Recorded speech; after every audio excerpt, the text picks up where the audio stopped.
Hi YouTube, this is Darkon633, and today is another installment of my Darkonslaught Retron Reviews, and this time I'll be taking a look at actually the first vehicle that I ever got in the Star Wars Vintage toy line, or the Vintage Collection, should I say, when it was released. I think it was around 2004 to 6, that range. I forgot exactly when it first came out, but... And as I mentioned before, I really liked this vehicle.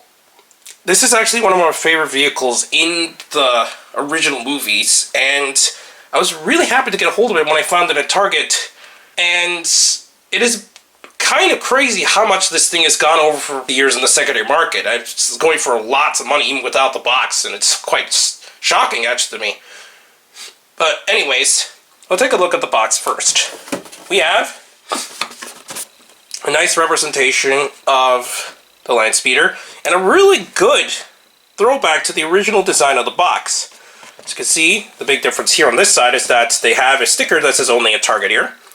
On the sides, it's pretty much faithfully recreates all the normal stuff that you would see on the vintage boxes. So it's pretty much get to the point where it even says Kenner and all this other various things. So that's really nice what Hasbro's done to re-release the figure, or the vehicle should I say, back on the market at the time. Obviously this is definitely not the vintage mold, however. As you can see, it's got a lot more details, and they did a really nice job doing a lot of weathery effects, and various other things that just makes this figure, I don't know why I say figure, but this vehicle pop up. What's cool is that it has this little lever piece, where if you wanted to, the very powerful springs, as you can see there, it's very loud, these wheels pop out. So it makes it look like it's floating in the air. As you can see, it ever so slightly floats in the air due to the wheel pieces sticking out. What's also good is that they're actually made of clear plastic, so you can't see it when just looking from afar. So it looks really nice. The set also includes a rifle, which Luke actually used to at least try to fend off the Tusken Raiders, but failed to do so. What I have here is one of the versions of Luke. I'm not quite sure if it's the one from the Resurgence pack or the one for the Blu-ray set. It's hard to tell since I got it loose.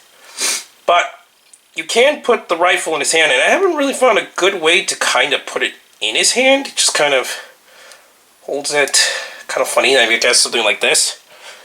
But it does work with the figures, so that's really nice. So we're just gonna plug this back in. But that's pretty much it for the vehicle itself. I think the best part of the vehicle will be when the figures are inside. So just to show a little display, here is the Legacy Collection Ben Kenobi, which once again my friend Sound12 helped me get. We also have, and he fell. Try to get into stands, there we go. So we also have the R2-D2 here, and Sand Trooper, and obviously C-3PO. So that's pretty much all you need to recreate, well, at least what's on the box. Obviously the one in the film, in order to recreate the entire scene, I would actually need a couple more Sand Troopers, but this is good enough to at least try to replicate what I can with the box. The figures definitely are not the same from the box, but it works pretty well for the display. Anyways, I'll be back to show with the figures inside. Anyways, we're back. Here is the Landspeeder with all the figures that I currently got over the time displayed inside the Landspeeder. Now, I think this is a really nice display, actually getting all the figures in hand here. It took me some time to get a hold of these figures, since when I initially got the vehicle, I wasn't really too much in the Star Wars craze. I got the vehicle because I really liked the design of the Landspeeder. I just didn't get the corresponding figures, so for the longest time, this thing was just an empty vehicle on display, and I didn't have anything to really put in there. I did get when the Vintage Collection was out at stores, so that's my personal copy of the figure. While the other figures I got over time, except for obviously the R2-D2, which is once again reusing the one from the Force Awakens 2-pack.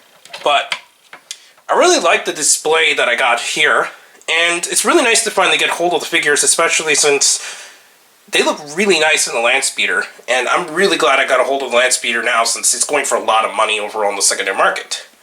But for what the Landspeeder does on its own, it's definitely not the most gimmicky kind of vehicle. It does have a few things going for it, a lot of the weather design, and does have those nice retractable wheels, but on its own, it's kind of a bland vehicle, so its best use is getting a hold of the figures that correspond with the scene. So anyways, this is still a really nice vehicle, and I'm really glad I got it when it was released at Target. I forgot what the initial price was, but if you happen to get this vehicle, I'm pretty sure you won't be disappointed, since it's a pretty iconic vehicle in the Star Wars lore, and it does really look nice on display. But anyways, please comment and subscribe, and check out Hirotaku and the Gideon blog as soon as they reopen. Also, please check out my Twitter handle under Darkon633, and please check down the other channels down below, including the WRW Podcast and more. But for now, I'll be seeing you on YouTube, and may the Force be with you. Bye.